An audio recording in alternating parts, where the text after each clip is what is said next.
Good night. We begin the press conference for Caleb Porter. This is the head coach for New England Revolution team.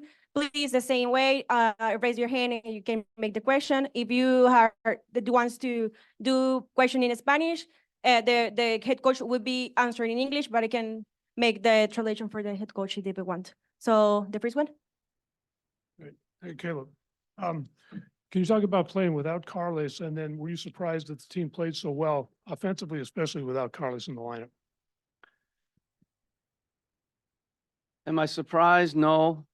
We have good players. Obviously, Carlos is a very good player. So you wonder with him out if you're going to create as many chances and score as many goals, so that part I'm very happy with him out of the game. He's a huge chance creator for us. Obviously he's a key in our game model when we play a 4-2-3-1, which is why we opted to change our formation. We had one day to prep, and we thought the 4-3-3 would work well in this game without Carlos. I thought it gave us really good tempo in possession. I thought our speed of play was excellent. Our spacing and kind of rotation was really good, and I was really pleased that we were able to get a clean sheet and score 4 goals. Hi, Caleb. Rich Thompson, Boston Herald. Just to comment on that collaboration between Jones and Lima. I mean, you 2 outside backs scoring a beauty goal like that. Yeah, we've talked a lot recently just about our outside backs being more aggressive. They've been a little bit, for me, too tentative, not getting forward enough. And so that's been a point of emphasis.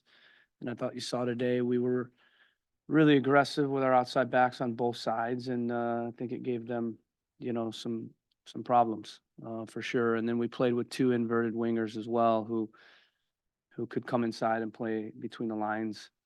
And then that midfield 3, I thought did a really good job in the buildup of creating advantages, so that we could move the ball up the field. But we beat a very good team today. I know the score line would suggest differently, but they're a good team.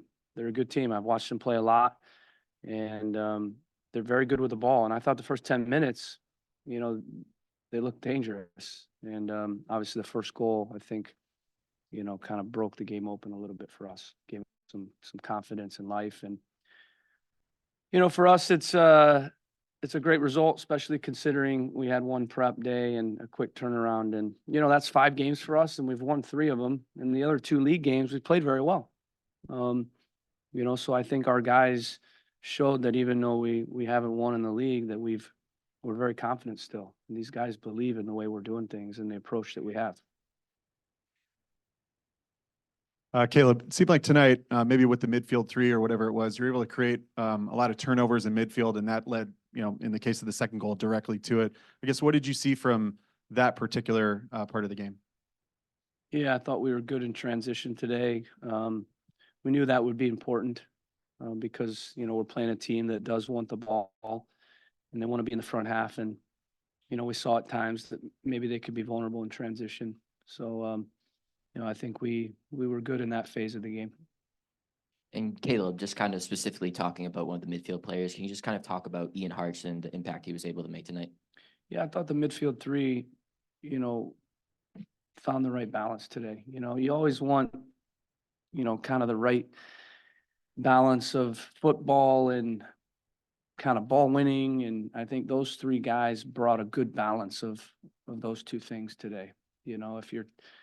If you're too technical, tactical, then you don't have enough ball winning. And I think if you have too much ball winning and not enough technical tactical, then you don't keep the ball. And I thought we were very good both sides of the ball through there with those 3 guys. Coach, this is Will from La Teja, Costa Rica, where the first 10 minutes were kind of aggressive from La Liga.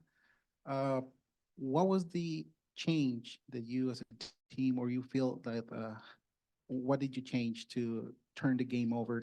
And my second question will be, what are your expectations on going back to Costa Rica?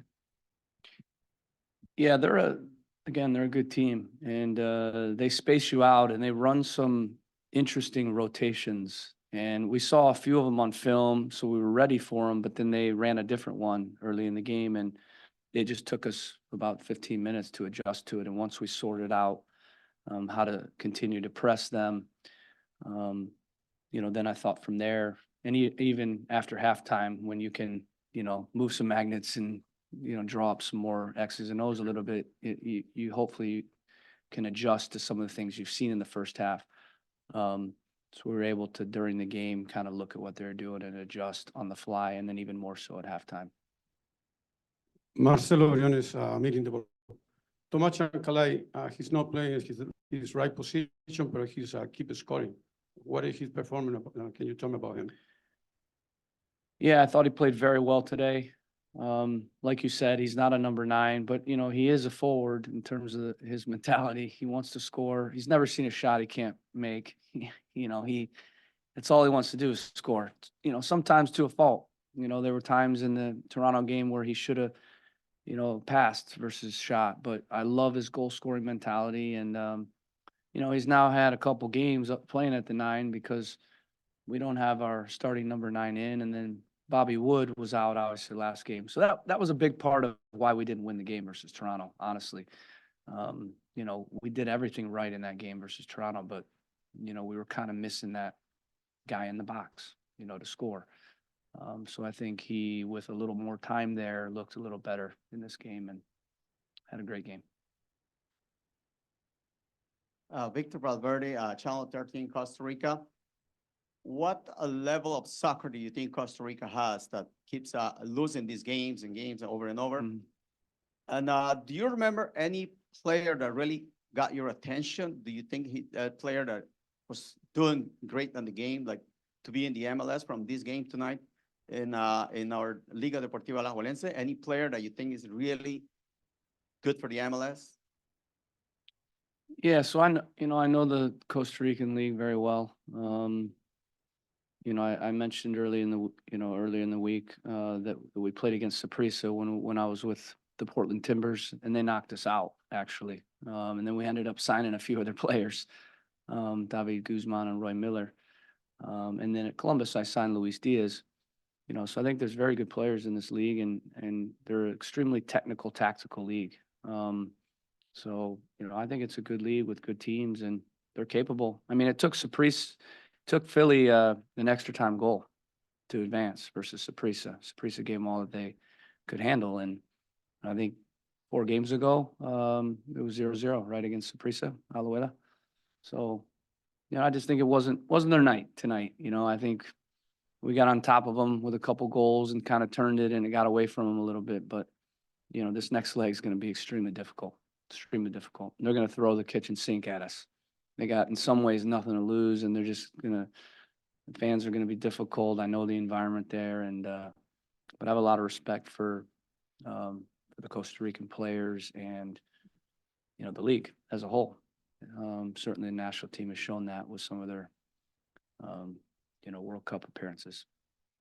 Thus finish the press conference for the head coach for the New England Revolution. Thank you so much, and good night for all.